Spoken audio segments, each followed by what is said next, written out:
Iran ఒక big shock ఇచ్చింది. American worship Abraham Lincoln పై Iran భారీ అటాక్ చేసినట్లుగా క్లెయిమ్ చేసుకుంటోంది. బ్యాలిస్టిక్ క్షిపణులు వార్షిప్ ను ఢీకొట్టాయంటూ ఇరాన్ ప్రకటించింది. ఈ దాడితో షిప్ వెనక్కి తగ్గిందంటూ కూడా ఇరాన్ ఒక ప్రకటనను విడుదల చేసింది. డ్రోన్ల దాడిని అడ్డుకొని షిప్ ను రివర్స్ చేసినట్లుగా సమాచారం అందుతోంది.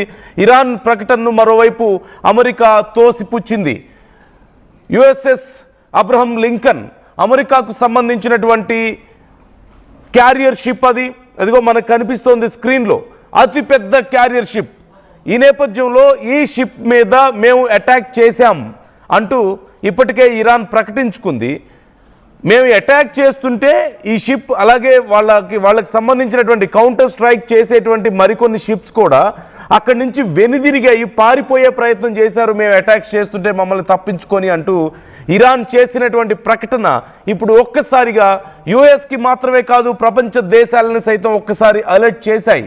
అంటే ఇరాన్ ఏ స్థాయి వరకు వెళ్తోంది, ఎంత క్లోజ్గా ఇరాన్ వెళ్ళగలుగుతుంది యుఎస్కి, రోజు రోజుకి ఎంత ప్రిసైజివ్గా అటాక్స్ చేయగలుగుతోంది, ఎంత స్ట్రాంగ్గా ఇప్పుడు ఇరాన్ ఉంది ఇంకా అనే దానికి ఇది ఒక ఎగ్జాంపుల్గా మనం చెప్పుకోవచ్చు.